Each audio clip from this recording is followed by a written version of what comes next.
La soustraction pour la classe EB3, bienvenue à une nouvelle capsule. La soustraction est l'opération inverse de l'addition, mais comment le faire? Par exemple, si on a 15 plus 9, c'est égal à 24. Donc lorsque je fais le plus, c'est une addition. Mais lorsque je retranche du 24, 9, ça veut dire 24 moins 9, j'obtiens 15. Cette opération s'appelle soustraction. Je suis en train de retrancher ou bien d'enlever des nombres. Par exemple, si j'ai 4 crayons et je veux leur rajouter 6 crayons, j'obtiens 10 crayons. Donc 4 plus 6 égale 10. Inversement, si j'avais 10 crayons et j'enlève 6 de ces 10 crayons, j'obtiens 4. Donc 10 moins 6 égale à 4. En d'autres termes, si j'ajoute 6 ballons à 4 ballons, j'obtiens 10. Mais si j'avais 10 ballons et je veux enlever 6, remarquez, il me reste 4. Comme dans l'addition, dans la soustraction, nous avons des termes. Par exemple, 5 moins 3, 5 et 3 s'appellent des termes. Le résultat de la soustraction s'appelle la différence. Donc, 5 moins 3 égale à 2. 2 est la différence de 5 et 3. Avec les grands nombres, pour effectuer une soustraction, il sera mieux de les poser en colonne comme dans l'addition. Par exemple, 68 moins 23, il faut toujours les poser de droite à gauche tout en commençant par le premier terme, il doit être toujours en haut. Remarquez, 68 en haut du 23 puisqu'il est le terme le plus grand. 68, donc je commence toujours par le chiffre des unités. 8 moins 3 égale 5 et 6 moins 2 égale 4 dans la case des dizaines. Le résultat final, c'est 45. Le chiffre des unités du premier terme qui est en haut est plus petit que le chiffre des unités du terme qui est en bas. Par exemple, 3 plus petit que 8. Que faire dans ce cas-là?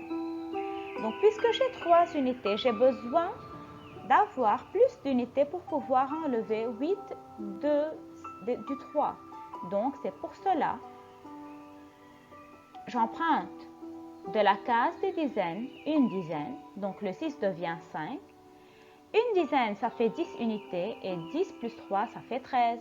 Remarquez, dans la case des unités, c'est 13 moins 8. 13 moins 8, c'est 5. Si je passe à la case des dizaines, j'obtiens 5 moins 2, c'est égal à 3. Et le résultat final, 63 moins 28 égale 35. Rien n'est différent avec la soustraction des nombres formés de 3 chiffres. 758 moins 259, on remarque que 8 est plus petit que 9, donc on doit emprunter de la case des dizaines. Le 5 devient 4, 8 devient 18, donc 18 moins 9, c'est 9. Le 5 est devenu 4 et il est plus petit que le 5 qui est en bas, donc on doit emprunter de la case des centaines. Par suite, le 7 est devenu 6, le 4 est devenu 14. 14 moins 5, c'est 9. Et maintenant, 6 moins 2, c'est 4. Dans le cas où le deuxième terme est formé d'un nombre de chiffres plus petit que le premier terme dans une soustraction, il faut toujours faire attention de commencer à poser les chiffres à partir du chiffre des unités. Donc, les chiffres des unités du second nombre doivent être au-dessous des chiffres des unités du premier nombre. Un troisième exemple, si on a un 0 dans la case des dizaines, et le chiffre des unités du premier terme est plus petit que le chiffre des unités du deuxième terme, par exemple 1 est plus petit que 4, il faut passer à la case des centaines.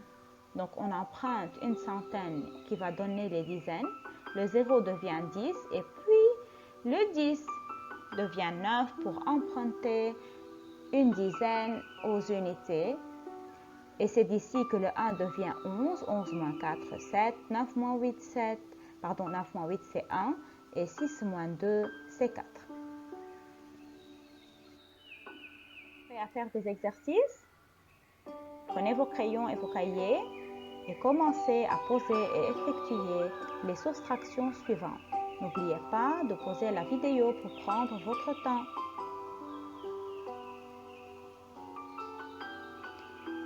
Merci pour votre attention.